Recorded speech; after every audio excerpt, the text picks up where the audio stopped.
Good evening. Good evening, charlatans. Good evening. My name is Nancy Gutierrez. I'm Dean of the College of Liberal Arts and Sciences at UNC Charlotte.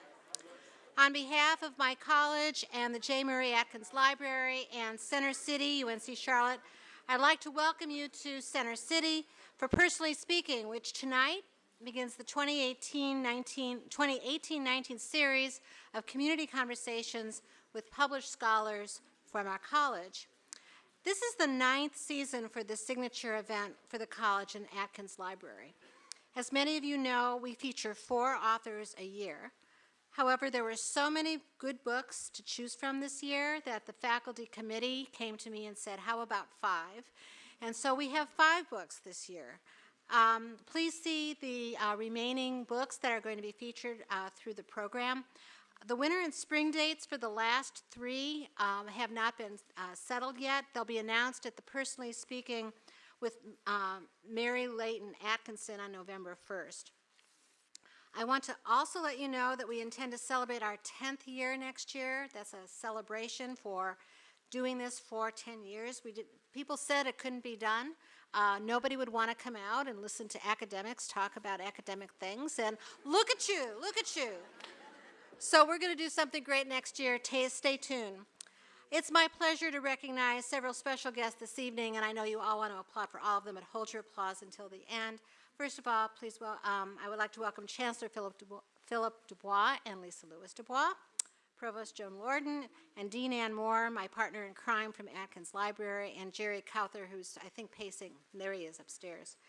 And I'm especially delighted to have with us tonight a group of special friends of the College of Liberal Arts and Sciences whose generosity to the college makes student scholarships, student study abroad, and events like Personally Speaking possible. If any of you in the audience would like to join this wonderful group of donors, we certainly would value your participation and gifts. See me after the event. Speaking of students, I want to send a special thank you to our student volunteers from Sigma Tau Delta, our English Department's Honor Society, and from the History Department's graduate program. And while we're at it, how many of you in the audience are UNC Charlotte students? Raise your hands. Yay, great. And they're all sitting in the back, just notice.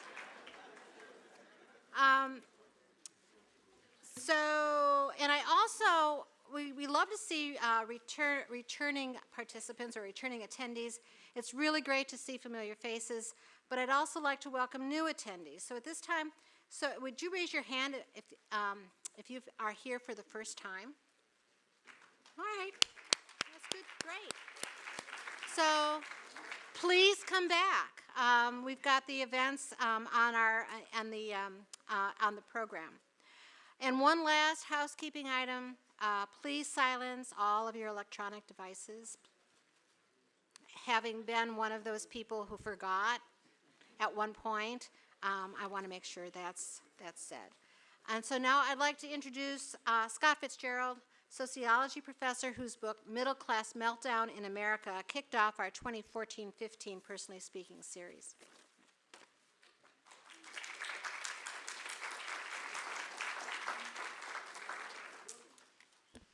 Good evening. So I have the privilege and honor to introduce Dr. David Goldfield for his talk tonight. And we had a chance to talk briefly before my introductions. And even though I'd already pared down my introductory comments, I pared them down even more because we both in agreement tonight is about him and hearing from him.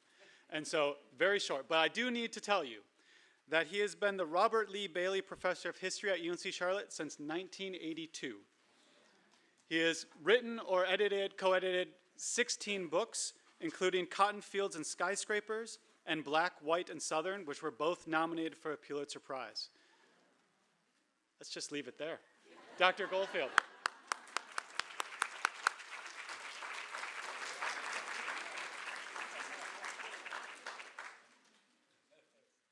Thank you, Scott, and thank you, Dean Gutierrez.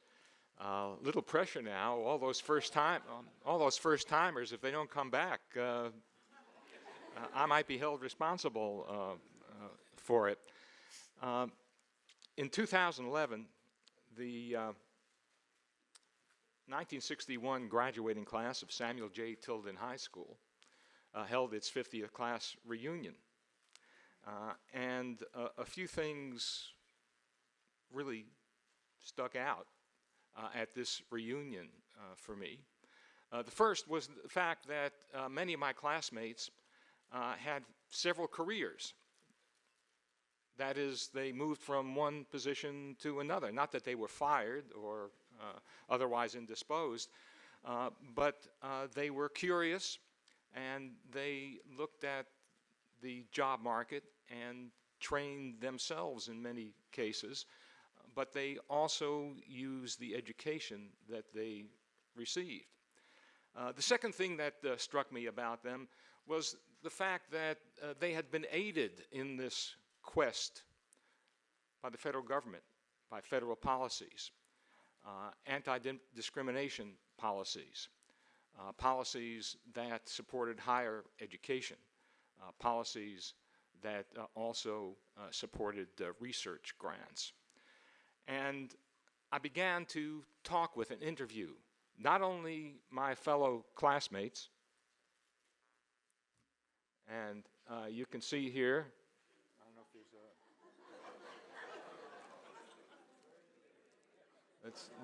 a, let's see if this, I'm right in the front. You can tell me in my Buddy Holly haircut and glasses. You know, people would ask me what I want to be when I grow up, and I always said Buddy Holly, but then he died in 1959. I had to think of somebody else. But there you have Samuel J. Tilden High School. And in talking to them, it was interesting because we came from working class and lower middle class neighborhoods. In fact, there were what we call projects in our catchment area for Samuel J. Tilden High School, basically public housing. So while we were aspirational middle class, most of us were not. And yet many of us went on to great, significant careers. One of my classmates helped to invent the Intel processor. Another of my classmates helped to invent the rape kit, which is now used by almost all police jurisdictions in the United States and other parts of the world. The woman who started the first woman's bank in the country also was my classmate, as well as the young man who pioneered a new game called Trivial Pursuit. So we weren't special, but we were helped along by our families, by our religious institutions, by our neighborhoods, and by a government that had our backs. There was a survey done of our class, and it concluded that 97.4% of the students there were either Jewish or Catholic, either the sons and daughters of immigrants like myself, or the grandsons and granddaughters of immigrants. So in 1945, when the book begins, we were really outside the American mainstream. But by the time 2018 rolls around, we're right in there. And George Will, many of you know George Will, a conservative columnist, talked about my book in his syndicated column, and what really annoyed him the most was that I was so cheerful. And I'm cheerful because this is really a great story of millions of Americans previously excluded or marginalized in American society, not only Italians and Irish and Jews, but also African Americans and women and Hispanics come into the mainstream of American society. So this book is the story of these young men and young women, their individual stories, and it is also the story of how the federal government supported them in the quarter century following World War II. So let's begin. I don't expect that you would know this fellow because his back is to you, but this is Harry Truman on his farm. And I talked about 3 presidents and what they did to make this a better country, to make America great.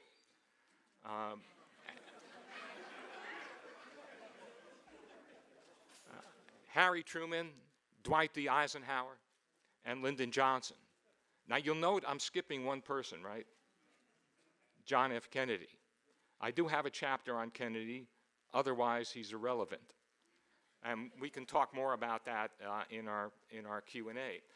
But Harry Truman was the last president who did not have a college degree. He made up for that by the fact that he was very well read. And one of the reasons why he didn't have a college degree is not because he was dumb or really couldn't get into a decent college. He was poor, couldn't afford it. And so he went to work on a farm. And he hated it. And he left the farm to go to Kansas City from Independence, Missouri. And Kansas City was about 20 miles away. And when he was in Kansas City, he got a job in a bank. And he roomed in a boarding house. And one of his roommates was a young man by the name of Abraham Lincoln Eisenhower, who had a younger brother, Dwight D. Eisenhower. See how this is all coming? Historians love these synergies. And Harry Truman didn't like them at first, because primarily his name was Abraham Lincoln. And Harry was a dyed-in-the-wool Democrat. His ancestors had fought for the Confederate States of America during the Civil War. And Harry told a story about his mom that when he was elected to the U.S. Senate, one of his friends was a senator from Mississippi. And he said to his mom, he said, you know, Mom, this fellow here didn't meet a Republican until he was 18 years old. And she said, well, he wasn't missing anything. And of course, he invited her to the White House when he became president and said, you know, Mom, I'm going to put you in the Lincoln bedroom. And she said, I'd just as soon sleep on the floor. So this was the background of Harry Truman. But one of the things he learned growing up was fairness. The fact that we all ought to have equal shots, not to guarantee results, but to guarantee opportunity. And here is Mary Ellen Young Truman, as you can see here, when she was obviously younger. And of course, Harry Truman was sworn in as president in April of 1945 after Franklin D. Roosevelt died in office. And I love this picture because both Truman and his wife Bess and also his daughter, they look shocked. They looked they looked afraid. And he had no idea what was going on. Since he was nominated in August of 44, he had met the president exactly twice. He had no idea about the atom bomb. He had no idea what was going on with the war. We were still fighting World War II at the time. He spent most of his time with 2 fellows in the U.S. Senate, because he was a senator. And one of them was Lyndon Johnson. And every afternoon at 5 o'clock, they would go down to Sam Rayburn's office and just drink bourbon for a couple of hours. And that basically was his life. And he got a call one afternoon saying, you better come over to the White House. So he did look shocked. But the thing about Truman is that he had, again, this sense of fairness. And I'd like to read just a brief excerpt of his maiden speech in the U.S. Senate in 1937. He said, "We worship money instead of honor. It is a pity that Wall Street, with its ability to control all the wealth of the nation and to hire the best law brains in the country, has not produced some statesmen, some men who could see the dangers of bigness and of the concentration and of the control of wealth. Instead of working to meet the situation, they are still employing the best law brains to serve greed and self-interest. People can stand only so much, and one of these days there will be a settlement. No more speeches like that anymore, are there? So Truman dedicated his presidency to making the playing field more level, to including other Americans who were excluded in 1945. And of course, one of the great problems after World War II, we had 8 million returning GIs. Where are they going to do? Where are they going to live? Where are they going to work? I mean, we really didn't solve the Great Depression. Well, Truman expanded the GI Bill, which was initially passed in 1944, and provided education for literally millions of servicemen and millions of service women.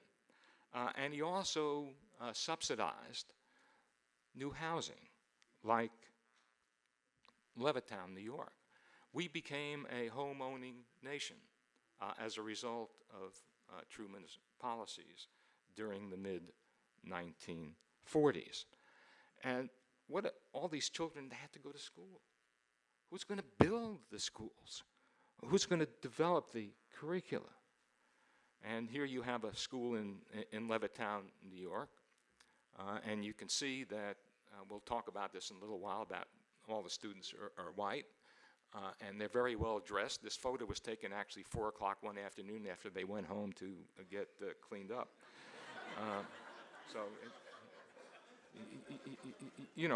But the GI Bill was essential. And as I discovered in my research, these are some of the transformations that occurred. The son of a shoe salesman became the chief of seismological services for the U.S. government. The upholsterer's son became a teacher. The longshoreman's son became an attorney. The coal miner's son became a geologist. The shoemaker's son became an engineer. And the window cleaner's daughter became a chemist. And these stories resonate and they redound in the book. And this is one of my favorite characters in the book, Gwyneth Filling, who, as you can see, is on the cover of Life magazine.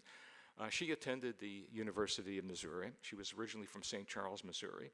And she decided that she would go to New York and break into advertising. Well, sure, she could break into advertising as a secretary, but not as a copywriter. And that's what she wanted to be. And so she worked hard, and needless to say, she was paid a lower salary. She worked hard, and of course, many of you are familiar with the series Mad Men. She was the lone woman among all these literally mad men. And Life magazine just got excoriated, not only having an article about her, but featuring her on the cover. I mean, it was incredible. Just to give you an example, some of the letters Life magazine received. A woman from Detroit, noting Gwyneth's often sleep-deprived pace of life in New York, concluded that her tired, too old eyes, the tense posture, all proclaimed the barren gain from her frantic efforts to find self-expression. If your story can keep only a few girls in their small town homes, it will have done at least some small service to humanity. Big cities are a menace to civilization. Okay, a gentleman from Syracuse, New York, was more succinct. Gwyneth Filling would look much more appealing ironing diapers back in St. Charles, Missouri. Well, of course, this is 1948. I was curious, what happened to Gwyneth Filling in the future years? Well, she becomes an advertising executive. She marries another advertising executive. She goes into politics, local politics, where she is, and she became one of the pioneers in the women's studies movement in the 1970s and 1980s. So she lived a fulfilled life. As she put it, she just didn't want to go home and get married. She wanted to go home and fulfill her full potential. And this is one of the things that, one of many things that were happening in the 1940s and 1950s, particularly as the federal government started to strip away discriminatory hiring practices as early as Truman's administration. For example, in medical school, the University of Pennsylvania, for example, prohibited women from going to medical school. This young woman is Susan Cook. She's in her third year of residency at the University of Chicago Medical School. And beginning in the 1940s and continuing into the 50s, women began to inhabit not only medical schools but law schools as well. So this was opening up. What was not opening up was immigration. Now, it may come as a surprise to you that from time to time we haven't liked immigrants. This little girl is sitting in the harbor of Bremerhaven, Germany, waiting for a transport to New York City. And all of her family was wiped out during the Holocaust, so she's an orphan. But through a special program, through an English, not an American, an English society, her passage was paid and she was allowed into the United States. It was not until 1944 that the Roosevelt administration decided that, yeah, maybe it was time to accept some Jewish refugees. But by then, 80% of all the Jews who would die in the Holocaust had died. And it was kind of late. But it's interesting if you read the responses of the general public and you read some of the people in Congress in 1946, 1947, when Harry Truman was trying to expand immigration. And we were working under an immigration law that had quotas. And the quotas discriminated against Southern and Eastern Europe. Well, who lived in Southern and Eastern Europe? Well, Jews and Catholics, right? In fact, one of the chapters I title here is "To Hell with Jews, Jesuits, and Steamships," which is an exact quote of one of the legislators. And they supported their anti-immigration stance by saying, well, you know, these folks are going to bring disease. These folks are going to be a burden on the government. These folks are going to bring crime. They just don't understand the American way of life. Does that sound familiar? That sound familiar? Yeah, the same exact. And this is a great cartoon by one of the greatest political cartoonists, Herb Bloch. And you can see what it says here, U.S. immigration policy. And Harry Truman is very, very upset about this, and he wants to, and he says, what happened to the one we used to have? What happened to the Statue of Liberty we used to have? This young man is Isaac Woodard. You would, knowing Harry Truman's background, you wouldn't figure that Harry Truman would be an advocate of civil rights, but one of the first things he did, in fact, the first thing he did when he came into office, was to extend the life of the Civil Rights Commission. And it was very difficult, because at the time, Southern Democrats controlled the key committees in the Congress, both in the lower house and in the House of Representatives and in the U.S. Senate. And Harry Truman thought that these young men, African Americans, fought against fascism overseas, gave their lives for that cause, for America, and shouldn't we give them equality here in the U.S. And Isaac Woodard was a soldier. He was at Fort Benning, Georgia, and he was going home to Bamberg, South Carolina on a bus, and of course sitting in the back of the bus, as was the custom in those days. And the bus stopped in a border town between South Carolina and Georgia. It's actually in South Carolina, and let everybody out to use the restroom. And Mr. Woodard felt that he had fought in World War II and therefore had earned the right to go into whatever restroom he darn pleased. And he tried to do so. He was immediately arrested, taken to a jail, and one of the police officers gouged out his eyes. That's why he's wearing sunglasses. And when Truman heard this, he said, "This can't happen in America. We've got to do something." But the fact is, ladies and gentlemen, the federal government could do nothing. Absolutely nothing. The federal government did not have jurisdiction in South Carolina. So Truman said, well, what I'm going to do is I'm going to appoint a civil rights commission to investigate how we can make the federal government more active in these types of situations. And what happened was the result was a landmark book study done by this commission called To Secure These Rights. But you know, Truman also wondered, well, what the heck's going on up north? You know, when we say racial problems, we think, oh, it's the South, you know, slavery, segregation, lynching, all that.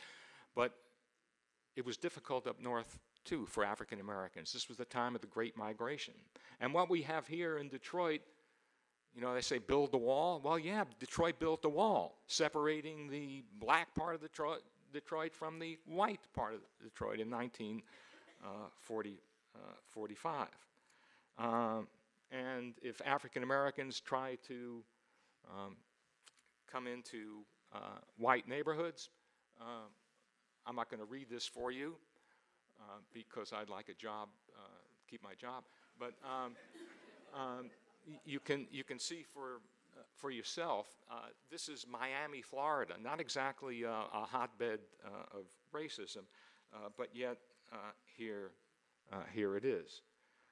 And in 1948, beginning of 1948, Harry Truman signed the first civil rights proposal to be sent to Congress. It included voting rights. It included an end to racial discrimination. It included the fair housing provision. In other words, it included all of the provisions in the 1964 and 1965 Civil Rights Acts. Needless to say, it didn't go anywhere. And it earned the eternal opprobrium of Southern Democrats toward Harry Truman, to the point where they walked out of the 1948 Democratic Convention, led by the Alabama delegation. There was only one person left in that sea of metal folding chairs in Philadelphia at the Democratic National Convention. There was only one person in the Alabama delegation. And he was just sitting there because he would support Truman. His jaw thrust forward and his slick back hair. George Wallace. Believe it or not. History is interesting, to say the least. You know, Truman really didn't accomplish that much, but during his administration, he set the agenda for the next 60, 70 years for America in immigration, in civil rights, in gender equality, and even in the environment. Let's move to, and I will confess that this is my favorite person, Dwight D. Eisenhower. Favorite because before I started researching this, he was a nice guy, sort of like an uncle, and not particularly articulate. And, yeah, the 50s. But it's amazing how much of an intellect he had, and it's amazing how much he did that was good. Ike is here with his mother, Ida Stover Eisenhower, and one of the commonalities between Harry Truman, Eisenhower, and Lyndon B. Johnson, all three had strong mothers and weak fathers. And I don't know if that's a coincidence, but Ida Stover Eisenhower was an amazing woman. She was a legend in Kansas because in college, and in those days, women going to college, that was not really typical. She memorized the Bible. I mean, that to me is incredible. I can't memorize a shopping list. But Eisenhower attended West Point, and his mother was so bitterly disappointed that he did because she belonged to a German pacifist sect. And of course, West Point is hardly pacifist in its thrust. But the fact was he couldn't afford to go anywhere else. And of course, in West Point, you get a free education. So he went there. And he figured that at some point he would become a history professor once he finished his obligation. But fortunately, he changed his mind.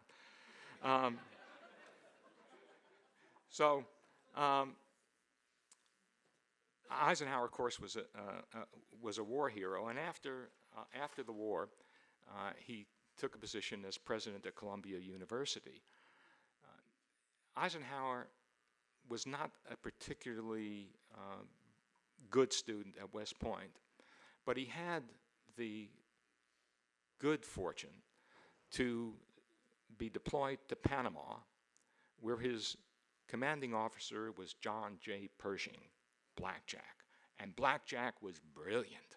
And Blackjack gave Eisenhower a reading list from Plato and Aristotle to Kierkegaard and all on into the 20th century.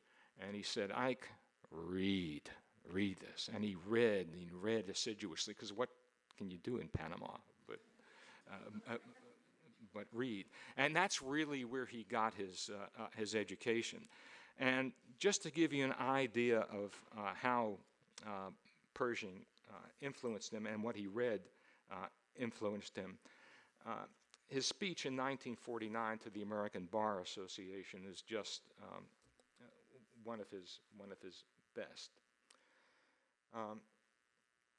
He said, I'm aware of the power of concentrated wealth and how it's become a menace to the self-respect, opportunities, and livelihood of great groups of ordinary citizens, and had compelled drastic action for the preservation of the laborer's dignity, for the welfare of himself and his family. Again, the evils of concentration of wealth, the same theme that Truman had. And Eisenhower's big hero, of course, being a Republican, Eisenhower's big hero was Abraham Lincoln. And he repeated over and over. If you look at Eisenhower's paper, he says, oh, no, not this saying again.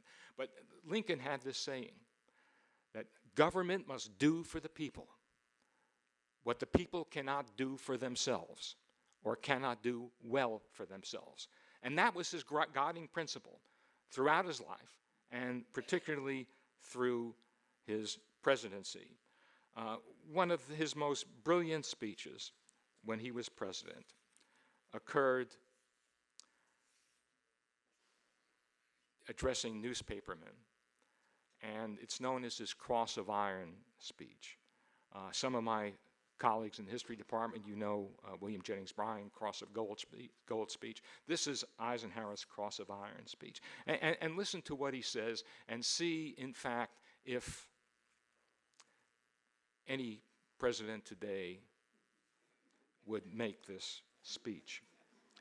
Every gun that is made, every warship launched, every rocket fired signifies in the final sense a theft from those who hunger and are not fed, those who are cold and are not clothed. It is spending the sweat of its laborers, the genius of its scientists, the hopes of its children. The cost of one modern heavy bomber is this: a modern brick school in more than 30 cities. This is not a way of life at all, in any true sense. Under the cloud of threatening war, it is humanity hanging from a cross of iron. Just magnificent. And this was from a military man whose career was in the Army. Of course, the big issue, the big domestic issue in the 1950s that Eisenhower confronted was civil rights. And here we have Rosa Parks. The beginning of the civil rights movement, the Montgomery bus boycott in December of 1955, 56. And Eisenhower, when he was in the military in 1944, African American soldiers could not fight. They were support. They were cooks. They tended the vehicles, but they couldn't go out and fight. And Eisenhower insisted. He said to his commander, George C. Marshall, he said, General Marshall, I've got to have African Americans fighting. And Marshall said, okay, but you have to put them in segregated units. And Eisenhower disobeyed Marshall. Not only that, but in several of those units, they had Southern white commanders. And the Southern white commanders really had very positive things to say and write about their black troops. So even before he became president, this was not something he came to lately. He believed, as Truman did, in the fairness that these Americans must be part of our enterprise. And one of his greatest legacies was the U.S. Supreme Court. And together with his Attorney General, Herbert Brownell, he appointed men to the Supreme Court. He told Brownell this: look, I don't have a litmus test, except for the fact they have to support Brown v. Board of Education. That was it. I don't care what else they may do. They have to support Brown v. Board of Education. And his appointments generally did so, from Earl Warren to many of the other Supreme Court appointees. But his greatest crisis came with Little Rock in 1957. Can you imagine a Republican president sending troops into the South? What does that remind you of? Yeah. Well, the Republican Party had been making some inroads in the South, but after this, forget it. The attempted desegregation of Little Rock Central High School and the attacks on the 9 young black students who tried to integrate Central High School. And Eisenhower defended this. We are a nation of laws, and I want to enforce the law. And if local authorities are not going to enforce the law, I am going to send troops to enforce the law. And I have friends in Little Rock, and they remember back in 1957, all of a sudden that day, when it sounded like thunder, and the thunder got louder and louder. It was the 101st Airborne Division in full battle gear marching across the bridge, across the Arkansas River into Little Rock to make sure that these 9 young boys and girls could go to school. Eisenhower also was a big supporter of science and education.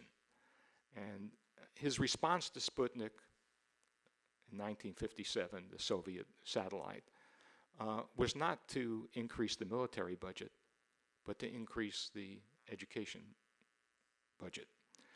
And one of the agencies that he increased was the National Institutes of Health, because one of the great problems in America at the time was polio. I know we don't think much of it today, but polio was a scourge in the 1940s and 1950s, particularly here in North Carolina for some reason. The worst epidemic occurred in Hickory in 1944. Trains would just zip by Hickory. They wouldn't stop. Cars, if you had to go to Hickory, you rolled up your windows. It was positively awful. This is one of the members of the gifted generation I interviewed, Millie Dalton Cox. And many of you in the audience know who she is. She's a local person from Charlotte. And she benefited from the federal government, from the programs that they supported, even though she did contract polio. But at the same time, she had rehabilitation and has led a very rich and good life. And this is Dr. Jonas Salk, who worked on the polio vaccine. My uncle was a student of his and helped him on the discovering or perfecting the polio vaccine. But again, federal funds and the federal distribution of the vaccine for free. Not only that, but Dr. Salk, believe it or not, did not take out a patent. In other words, he allowed the free use of his vaccine. Can you imagine somebody doing that today? No way. Let's move on to my final president. This is not the final president, but although we may have been better off. But anyway, this is Rebecca Baines Johnson. And again, as with the two mothers that we talked about earlier, Rebecca Baines Johnson was an avid reader. She was brilliant, really a brilliant person, and like the other two, married beneath her. And she was a tremendous influence on Lyndon. And if you go to Austin, Texas, in the LBJ Library, you'll find out that they corresponded quite a bit when he was in the U.S. Senate in the 1950s. He became addicted to, they called it at the time, barbiturates, drugs, basically, and his mother was trying to wean him out of it, and it was some very heartfelt correspondence, and I talk about it in the book. But Johnson grew up with the idea that public service was very important. He grew up in an area of Texas, not quite southern, not quite western, very independent. And he went to what is now Texas State University at San Marcos, but he could only go there for a year because he couldn't afford it. Again, another president from a relatively poor family. So he left San Marcos and took a job teaching in Catilla, Texas, at a school that was almost 100% Mexican American. And he realized there that we were wasting a great resource. We were wasting the lives of these children by not paying attention to them, by not educating them, by sending them out to the fields after the 6th grade. These were resources that could help build the country. And this was perhaps the most formative experience. And you can see LBJ in the back, LBJ in the back there. This is 1928. Very early on in his life, when he became, a few years later, a representative from Texas, he wanted to be president. Very early on. This is not some ambition that all of a sudden came up in the 1950s. He wanted to be president. But everybody told him, it's impossible. You're from the South. There is never going to be a president from the South. He became friends with Sam Rayburn, and you called the time when he walked into the, when he slid into the back seat of Sam's limo as they went to the Capitol building, and there was an inscription on the back of the limo which said, to Sam Rayburn, who were, in fact, he wasn't from Texas, would be president of the United States. And that was probably true. One of Johnson's closest friends was Eleanor Roosevelt, and Eleanor Roosevelt said, it's a shame, but this is true. John F. Kennedy said the same thing, that, well, it's too soon after Appomattox. And this was almost 100 years after Appomattox. There's a book about this called Still Fighting the Civil War that I wrote. So I give a plug. But Johnson also faced civil rights issues. And the greatest, of course, was the March for Voting Rights from Selma, Alabama to the state capitol at Montgomery. And it shocked a nation. And he immediately summoned George Wallace to the White House. And he gave George Wallace the treatment. What do I mean by a treatment? Well, he's giving the treatment here to Senator Green from Vermont. What he did, he sat Wallace in a very soft sofa, so that Wallace, who was small to begin with, was about 3 inches off the ground, and pulled up his chair right to him and really lit into him. And just let me read you briefly what he had to say to George Wallace.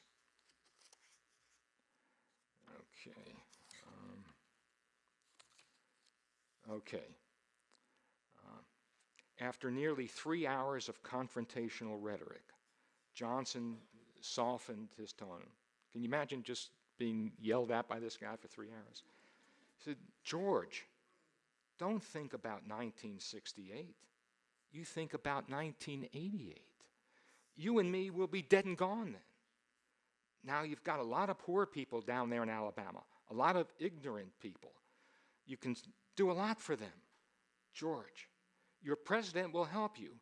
What do you want left after when you die?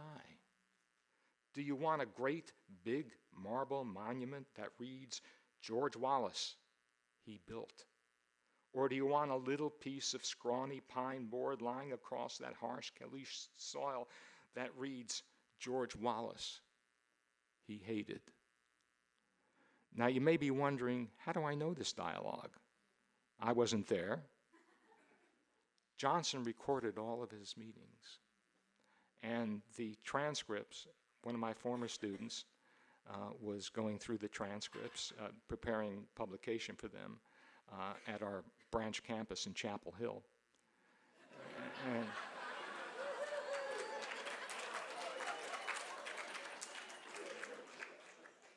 And he sent me a really big pile of them, and they make fascinating reading. Johnson had quite a vocabulary, to say the least. And on March 15th, 1965, Johnson gave one of the great speeches. I think it ranks up there with the Gettysburg Address. I won't repeat it. You can get it on YouTube. But basically, he said that this isn't a Southern question, this isn't a black question, this is an American issue for voting rights.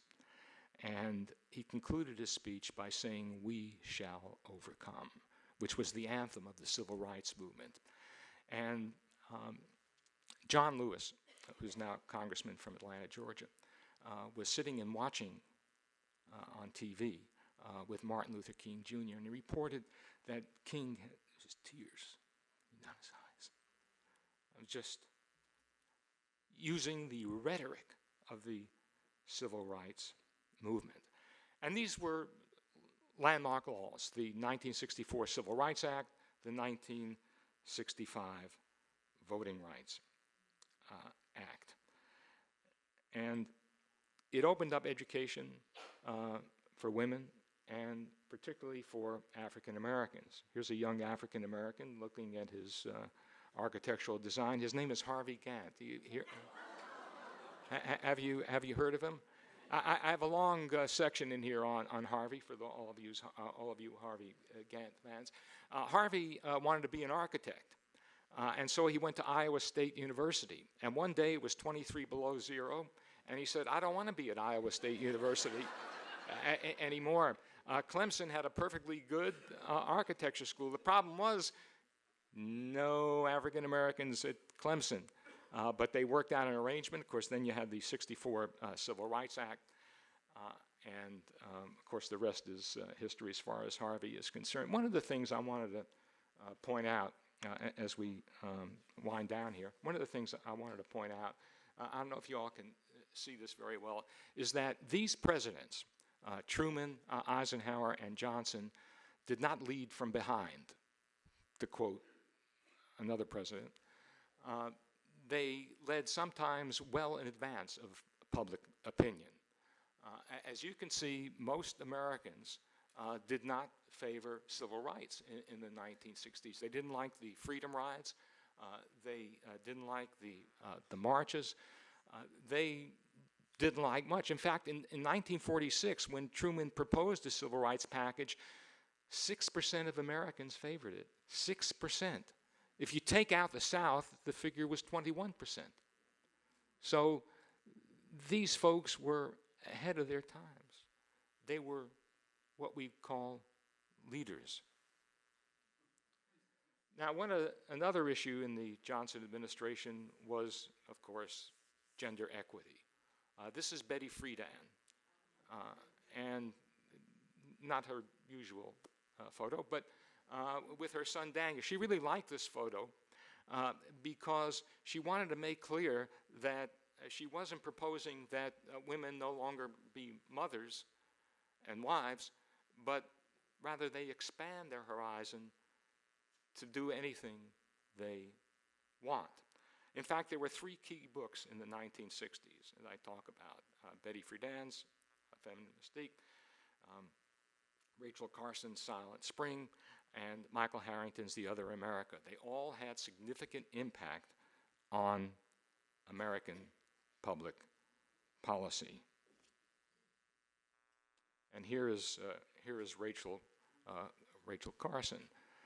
Rachel Carson grew up in Pennsylvania, outside of Pittsburgh, and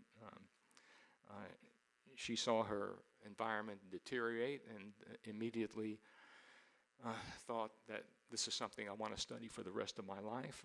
Went to work for the federal government and became interested in pesticides and DDT, and her book, Silent Spring. It's interesting, with the 1964 Civil Rights Act and Title VII, which prohibits gender discrimination, a lot of sources did not like it, particularly, surprisingly, the New York Times. Can you believe the New York Times didn't like it? And this is what a New York Times editorial had to say about Title VII of the 1964 Civil Rights Act. Without gender divisions, there would be no more milkman, iceman, serviceman, foreman, or pressman. The Rockettes may become bisexual. And a pity, too. This is revolution, chaos. You can't even safely advertise for a wife anymore. This is the New York Times editorial. Lyndon B. Johnson appointed more women to higher positions in government than anybody who preceded him. And the last piece of public policy I'll talk about is the environment. And of course, this was something that Lady Bird was very interested in, and LBJ became interested in as well. This is the Cuyahoga River in Cleveland. You remember it caught fire, and at the time, I said, how can water catch fire? But except it wasn't water. And you can see the mud and sludge and chemicals in there.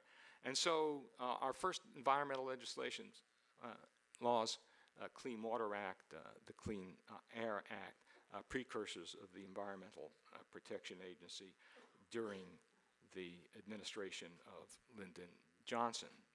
And then it all crashed.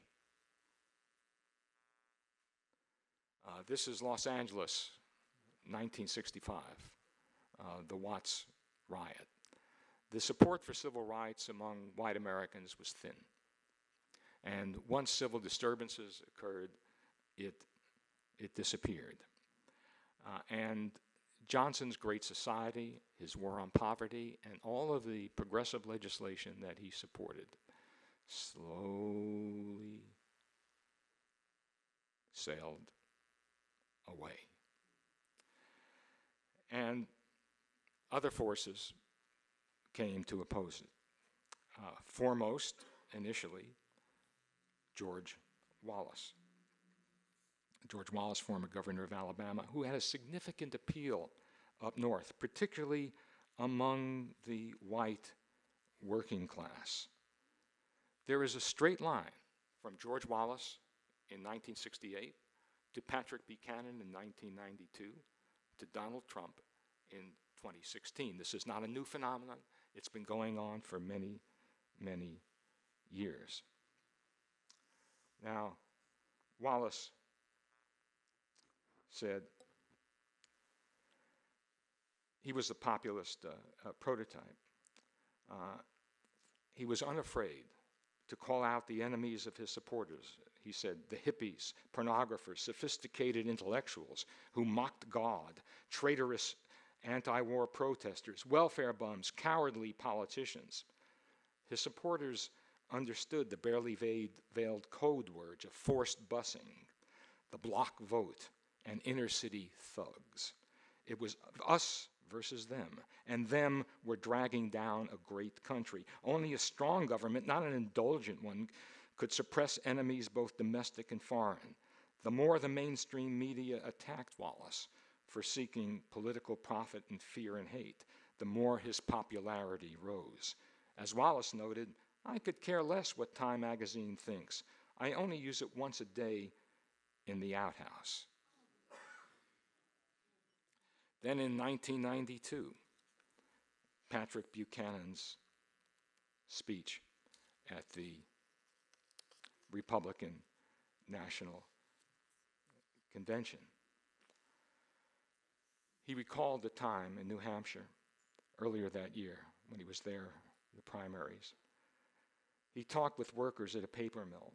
Hard, tough men, he said, one of whom was silent until I shook his hand. Then he looked up in my eyes and said, save our jobs. Buchanan met a woman, a legal secretary at the Manchester airport on Christmas Day who broke down crying. I've lost my job. I don't have any money. They're going to take away my daughter. What am I going to do? Buchanan roared to the delegates, these are our people, and we need to reconnect with them. We need to let them know we know they're hurting. They don't expect miracles, but they need to know we care. And by this time, 1992, the American political system had changed significantly from what it was in 1965. In 1965, we had 4 political parties. 2 in the Democratic Party, the Southern segregationists and the Northern ethnics, and 2 in the Republican Party, the moderates and the conservatives. But by 1992, as a result of the transfer of many Southern white Democrats into the Republican Party, you had a much more conservative Republican Party and a Democratic Party strategy. After the 1972 McGovern debacle, two young Democrats got together and said, what we must do, we must go after the new economy, the knowledge economy, and those folks, and rebuild the party that way. Those two young Democrats, one Gary Hart from Colorado and Bill Clinton from Arkansas. Now, as far as African Americans and Hispanics are concerned, well, as Bill Clinton says, where are they going to go? So we're really not that interested in it. As far as the white working class is concerned, let the Republicans have them. So from a four-party system, we now have a two-party system. And of course, here you see George Wallace. The turning point, really, of course, you had Watergate, you had the Vietnam War, you had the civil disturbances. But what people don't understand is that Johnson didn't go into his shell and say, oh, what's happening now? He continued to press. In fact, 1968, you had more socially progressive legislation than any year of his presidency, topped off by the Fair Housing Act in 68. And then you had Ronald Reagan. This cartoon just summarizes it. The problem of America is that it has a federal government, basically, is what Reagan said. And what we must do is downsize the government. Well, downsizing the government could be a good idea. But what Reagan did actually was not only downsize the government, but use the force of the government for an increasingly narrow segment of the population. And you can see here deregulation, the perversion of the environment, and for the past 30 or 40 years, regardless of the administration, whether it's Democratic or Republican, we have seen backsliding. Here's Buchanan, and I'll go through these quickly. In terms of African America, you can see the 10 most segregated states. You can see the first 5 or 6 are those deep South states of New York and Illinois. And as we said, it's a national problem. Even with affirmative action, blacks and Hispanics are more underrepresented at top colleges than 35 years ago. In America, we have this idea that we're always progressing, that we're always getting better every year. But for many Americans, over the past 35 years, that has not been true. And as far as women is concerned, you can see here there's been a retreat as well in the job force. Well, how do we compare internationally? I have a section on, well, maybe the same thing is happening around the world. The fact is no. Say paid maternal leave everywhere. We're right on a par with Tonga. That's wonderful. How about children living in poverty? Well, we're tied with Spain, but we're ahead of Mexico and Turkey. That's also wonderful. The interesting thing is the U.S. experienced its greatest growth in the 50s and 60s at a time when the tax rate was at its highest. Taxes and economic growth are not necessarily mutually exclusive. And who gains from the tax cuts? Well, we can see here from 1962 until actually 2016, you can see the top 1% and the growing inequality. The solutions are there, and we know what works and we know what doesn't work. It's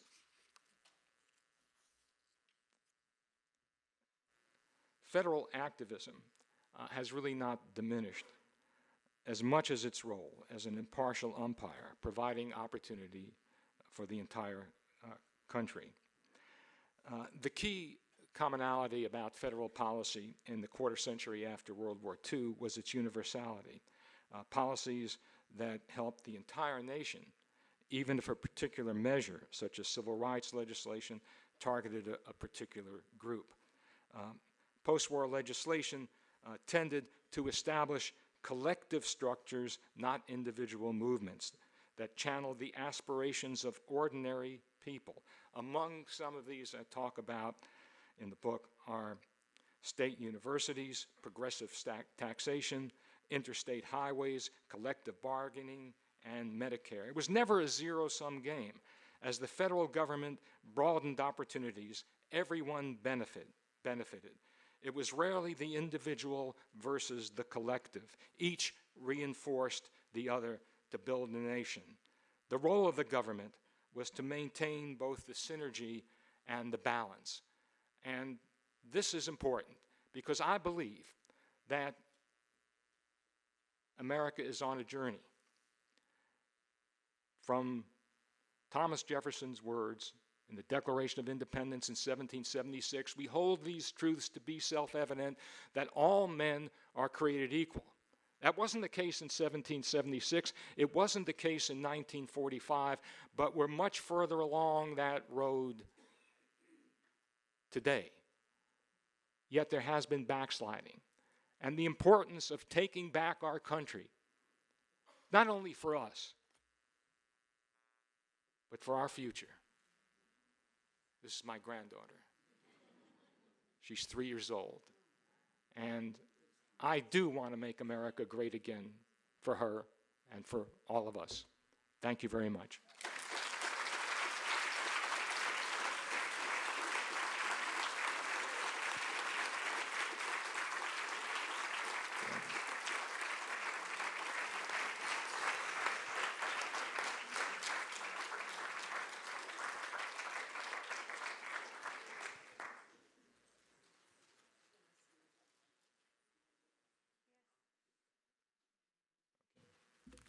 So we have time for some questions. We have about 7 minutes. Because it's very important that we take what we learn and then walk out of these doors and eat food and drink drinks and keep talking. So for the questions, if you please raise your hand. We have students with microphones here who can come, and I'll let you lead. Thank you. In my youth, they had a statement or a saying, two sure things are death and taxes. That's no longer true. Taxes are no longer a surety. Is it fair to blame Ronald Reagan for the downhill slide of American progress with his no new taxes mantra? No, it's not fair to blame Reagan, but I went long enough. So it actually dates back to the 1960s and John F. Kennedy, who started to decrease the taxes that the Eisenhower administration had put into place.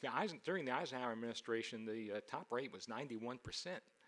That's incredibly high. So the mantra was that if you cut taxes, that puts more money into the economy. It prevents against a recession or depression, and people have more to spend. The problem is with the Reagan administration was that in cutting taxes, they gave much more significant tax benefits and breaks to the 1%. And this was extended by Jimmy Carter and George W. Bush. So, it's interesting. Ted Lowy, a political scientist, said that the last Democratic president was Richard Nixon. And I talk about that in my book because he called himself a Keynesian, and he also liked to call himself the environmental president.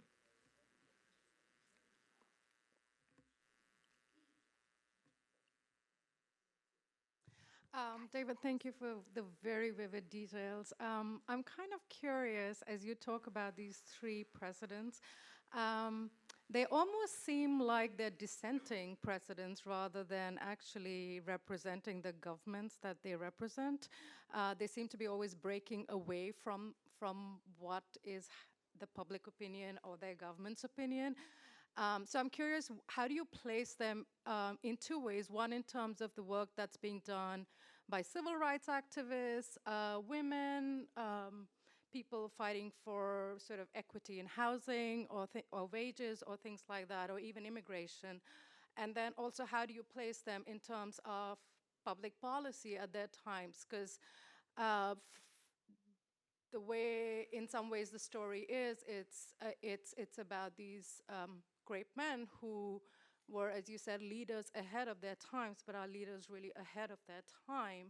So I want you to just reflect on that sort of structural issue. Yeah, that's a great point, and I talk about this much more in the book. There is an interaction. There's a synergy between what's happening from below and what's happening from above. And in many cases, the presidents took their cues from civil rights demonstrators, and sometimes they went beyond that. In fact, I mean, not that I didn't plant her here. In fact, listen to the last, just the last paragraph of the book. The affirmative state has indeed narrowed economic inequality, expanded civil rights, and maintained a prosperous economic order. The role of the state is to maintain a balance in public policy, not privileging one part of society over another. Good government strengthens each citizen, and with it the nation. The gifted generation is the abiding proof of that maxim. The policies to regenerate the nation and the people are well known. The accomplishments of government in the decades after World War II provide a blueprint. What is lacking is leadership to implement the policies to grow and energize the many, rather than just the few, and the people to demand it. So it's really a synergistic process, not only from leadership, but from the people. And the movements we had in the 50s and 60s attest to that. Okay. Okay, I will be that guy who will ask you why you didn't include President Kennedy. Oh, I'm glad you did that. Let me, I know we have a brief time, but in September 1960, me and my high school buddies went down to Eastern Parkway and Utica Avenue in Brooklyn to see then candidate John F. Kennedy. And on the platform with Emmanuel Seller and Vinnie Alfano. Emmanuel Seller was the son of a German Jewish father and a German Catholic mother. Vinnie Alfano was the son of two Sicilian parents. And John F. Kennedy, of course, was the grandson of immigrants. These were our people. And Kennedy was our candidate. And boy, I was too young to vote. And boy, we were so excited. And we didn't get anything from it. Almost all of the major pieces of legislation that Lyndon Johnson saw through Congress were percolating and ruminating in the Kennedy White House. He had a brilliant staff. Unfortunately, Kennedy had one blind spot, and that blind spot was civil rights. There was an incident I recount in the book where the ambassador for Ghana, obviously black, drove down from New York City to Washington, D.C., and he stopped for lunch in Delaware and was refused service because he was black. And this created a big incident, and Schlesinger reported this to the president, and Kennedy's reaction was, he said, well, damn it, why didn't the guy fly? In other words, he wasn't upset about the segregation. He was upset about the means of transportation, but that was John F. Kennedy. And only in June of 1963 did he begin to see the moral aspect of it. And the fact, not only the moral aspect, but the fact that it was hurting us in the Cold War. Because the Soviets could go around and say, see how they treat people of color? But he didn't do anything with it. By then, by 1963, he was very concerned about holding the South in 1964, in the 1964 election. So he didn't want to make any moves on civil rights. I have one, one last question. One more question. I'll Okay. make it a simple one. Okay, Ed. I've been reading a lot lately about concern for the future of democracy in America. A lot of articles about the rise of the authoritarian state. Books from Bowling Alone forward talk about the decline of civic institutions, which are sort of the schools for democracy for a lot of people. I was listening to something today, someone describing what had happened to the North Carolina legislature. 90% of the seats are pretty much guaranteed for either Democrats or Republicans. There's no contest. The majority in the North Carolina legislature is determined by 10% of the voters. And those are the 10% who vote in the Republican primaries. So if you're a Democrat, forget it. People are losing faith, I think, in democracy and are losing the skills that it takes to unite people behind the kind of ideas that leaders in the past have found so powerful. It's always nice to have historians predict the future. What do you see for the future of democracy in America? Sure. How much time do we have? You know, as George Will said, I'm cheerful. And you know, looking at it in the long span of things, we've been contentious and divided in many times during our history. I mean, after all, we had a civil war, and there have been times when people have lost faith in the government, particularly in the 1870s and 1880s with the endemic corruption, and then we had the progressive era. My feeling is that our democracy is resilient enough, our institutions are resilient enough that we can rectify and we can get back on course. And as I say at the end of the book, all we need is a leader to do so and the people to demand it. And I see this groundswell occurring, and I think that will be the case. The problem in the 1970s, after all the civil disturbances, after Watergate, after Nixon's resignation, after Vietnam, we needed a leader that would energize the country again, like FDR. I mean, you talk about people who are really down. Look at 1933. And instead, we got Jimmy Carter. So, and then Ronald Reagan. So, but Ronald Reagan was an inveterate optimist.